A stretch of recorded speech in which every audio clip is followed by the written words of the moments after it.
बिस्मिल्लाहिर्रहमानिर्रहीम। आज हम मज़ीद अपने नए टॉपिक के साथ हाजिर हुए हैं।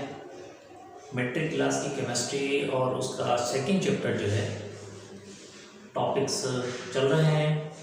सेकंड चैप्टर के एसिड बेस और सॉल्ट के हवाले से ये चैप्टर है और इसके जो टॉपिक हुए हैं अभी तक उसमें हमने आर्गेनिक थ्योरी का मुताला किया है और उसके साथ साथ हमने आर्गेनिक थ्योरी के लिमिटेशंस के हवाले से मुताला किया है और उसके बाद फिर हमने लोअरी और ब्रांस्टेड का मुताला किया है और उसके साथ ही उसकी लिमिटेशंस का मुताला किया है।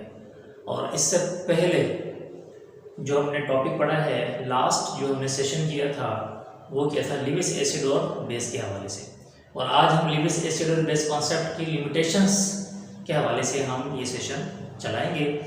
आज हम पढ़ने वाले हैं कि लिविस ने वो कौन सी बातें नहीं की हैं कि जो एसिड और बेस के कॉन्सेप्ट के हवाले से होनी चाहिए थी पर उनसे नहीं हुई, और इसको हम लिमिटेशंस के हवाले से पढ़ते हैं। तो थोड़ा सा हम अगर मेमोरी रिकॉल करेंगे तो उसके अंदर हम ये देखेंगे कि लिविस ने जो बात की है कि जो इलेक्ट्रॉन पेयर इस तरह का एटम किसी भी मॉलिक्यूल के अंदर जो इलेक्ट्रॉन का लोअर पेयर देगा वो बेस और जो लेगा वो एक्सेप्ट करेगा, मीन जो एक्सेप्ट करेगा और जो डोनेट करेगा वो एसिड और बेस कहलाएगा।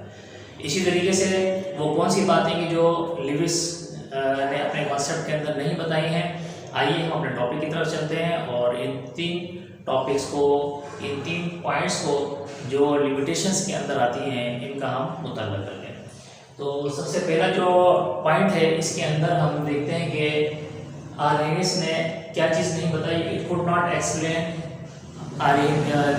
लिविस ने ये बात नहीं बताई है, इस चीज़ की वजाहत नहीं की है द रिलीज ऑफ एनर्जी, के एनर्जी को release of energy during the formation of covalent bond. जब कोवेलेंट बॉन्ड बनेगा तो कोवेलेंट बॉन्ड बनने के नतीजे के अंदर कितनी एनर्जी रिलीज होगी या उस केमिकल रिएक्शन से चली जाएगी, इवॉल्व हो जाएगी, खारिज हो जाएगी। तो रिलीज ऑफ एनर्जी के हवाले से कोई भी कॉन्सेप्ट नहीं दिया अपने कॉन्सेप्ट के अंदर लिविस ने।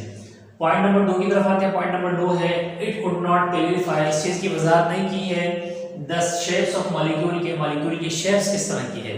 मॉलिक्यूल की मुख्तलिफ किस्म की शेप्स हैं। कोई अगर हम शेप्स के हवाले से अगर हम बात करते हैं तो बहुत सारे मॉलिक्यूल्स हैं कि जो पायरामीट्रिक शेप के अंदर हैं, बहुत सारे टेट्राहेड्रल शेप्स के हैं, बेंट शेप के अंदर है, लीनियर शेप के अंदर है। बहुत सारे मॉलिक्यूल्स है वो मुख्तलिफ, हर मॉलिक्यूल मुख्तलिफ किस्म के मुख्तलिफ अंदाज से अपने शेप को रखता है।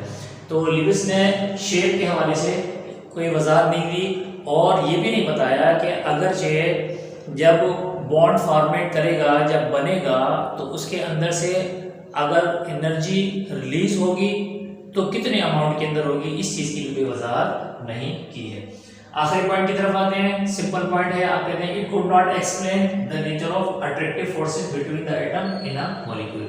इस चीज़ की वजाहत नहीं की है कि किसी भी मॉलिक्यूल के अंदर जब एटम आपस में फोर्स ऑफ अट्रैक्शन क्रिएट करते हैं तो वो फोर्स ऑफ अट्रैक्शन किस किस्म की होती है। आया वो इंटरमॉलिक्यूलर फोर्स होती है, आया इंट्रामॉलिक्यूलर फोर्स होती है, कोहेसिव फोर्सेस हो सकती हैं, एडहेसिव फोर्सेस हो सकती हैं, और इसी तरीके से साथ साथ जो है वो डायपोल डायपोल इंटरेक्शन भी हो सकते हैं। तो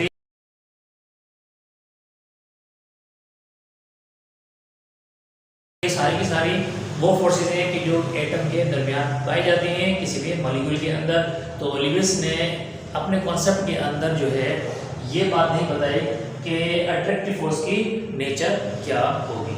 आइए दोबारा से हम अपने टॉपिक को मुख्तसर तौर पे दोबारा समझने की कोशिश करते हैं। लिविस ने ये बात नहीं बताई कि अगर फॉर्मेशन ऑफ कोवेलेंट बॉन्ड होगी तो एनर्जी रिलीज होगी, और दूसरी बात ये वजाहत नहीं कि मॉलिक्यूल की शेप किस तरह की होगी। अगर रिलीज ऑफ एनर्जी अगर होगी तो उसका अमाउंट कितना होगा, ये बात नहीं बताई। तीसरी बात और आखिरी बात ये है कि मॉलिक्यूल के अंदर अगर एटम आपस में अट्रैक्ट करेंगे तो जो फोर्स ऑफ अट्रैक्शन होगी वो किस किस्म की, किस टाइप की होगी, ये भी नहीं बताएगी। होप दैट ये टॉपिक आपको समझ आया होगा। जिन स्टूडेंट्स ने चैनल को सब्सक्राइब नहीं किया वो चैनल को सब्सक्राइब कर दें। Thank you very much. अल्लाह हाफिज़।